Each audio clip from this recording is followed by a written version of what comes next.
येरळा नदीतील पिण्यायोग्य नसलेल्या पाण्यावरील उपसाबंदी कायमस्वरूपी उठवा. वसगडे येथे शेतकऱ्यांच्या बैठकीमध्ये स्वाभिमानी शेतकरी संघटनेचे नेते संदीप राजोबा यांचे आवाहन. निमणी बंधाऱ्यापासून ब्रह्मनाळ येथील कृष्णा वेरळा संगमापर्यंत सध्या कुठल्याही धरणातून अथवा बंधाऱ्यातून येरळा नदीपात्रामध्ये पाणी सोडलं जात नाही. सध्या नदीपात्रामध्ये असणारे पाणी तासगावपासून ते नागाव, निमणी, बेंद्री, शिरगाव, वसगडे, नांद्रे, खटाव या गावचे दुर्गंधयुक्त पाणी सांडपाणी आहे. सदरचे सांडपाणी थेट कृष्णा नदीच्या डोहामध्ये मिसळते. ब्रह्मनाळ येथील कृष्णा नदीच्या डोहातून जवळपास 10 ते 15 गावांना पिण्याचा पाणी पुरवठा योजना आहे. सर्वत्र दुर्गंधीयुक्त सांडपाण्यामुळे पिण्याचे पाणी पूर्णपणे दूषित होते आहे. सदरचे सांडपाणी वसगडे, नांद्रे, खटाव, नागाव ही गावे शेती आणि इतर उद्योगांसाठी सध्या उपसा करत होती. त्यामुळे दुर्गंधीयुक्त दूषित पाणी कमी प्रमाणात नदीत मिसळत होते.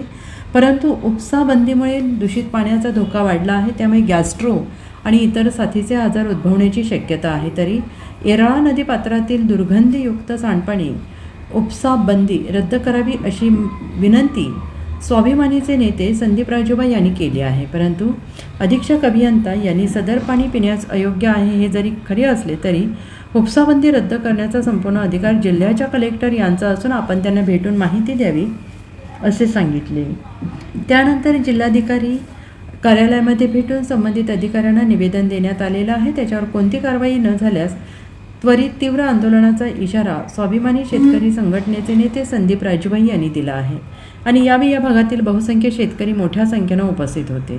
आज वसगडे येथे येरळा नदीवरील उपसाबंदी रद्द करावी यासाठी नांद्रे, वसगडे, खटाव, ब्रह्मनाळ, शिरगाव, बेंद्री या गावाची बैठक लक्ष्मी मंदिर येथे पार पडली व त्या बैठकीमध्ये या ठिकाणी येरळा नदीमध्ये जे आता सध्या पाणी आहे डबक्याच्या स्वरूपात ते पाणी हे तासगावचा कापूरवाडा म्हणजे जे नगरपालिकेचं घाण पाणी जे सांडपाणी आहे तसंच या इतर गावातील सांडपाणी आहे आणि सदर पाणी हे थेट ब्रह्मनाळ येथील कृष्णा नदीच्या डोहात मिसळते व या डोहामधून जवळजवळ 15 ते 20 गावांना पिण्याच्या पाणी पुरवण्यासाठी योजना कार्यान्वित आहेत.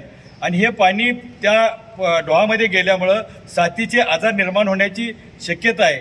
आणि हे पाणी जर इतर शेती व इतर कारणासाठी त्याचा वापर केल्यास हे पाणी दूषित असून त्याचे अद्ययावत रिपोर्टसुद्धा शासनाकडे गेलेले आहेत की ते पाणी दूषित आहे, पिण्यालायक नाही.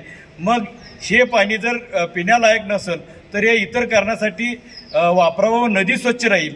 या कारणास्तव येत्या 23 तारखेला मंगळवारी आम्ही वारणाली येथे मंडल अधिकारी यांच्या ऑफिसमध्ये त्या ठिकाणी धडक जाणार आहोत आणि त्या ठिकाणी त्यांना प्राप्त परिस्थितीची माहिती देऊन आम्ही वेळ प्रसंगी कलेक्टर साहेबांना सुद्धा भेटणार आहोत व वरील परिस्थिती सांगून दूषित पाणी पुरवठा हा दुसरीकडे वळवण्यात यश येतं आहे. तर त्या ठिकाणी आम्हाला त्यांनी उपसाबंदीचा निर्णय जो आहे एरियावरचा तो रद्द करावा यासाठी आम्ही पुढील जे काय करावं लागेल ते करणार आहोत. Bureau report SBN Marathi, Yerala.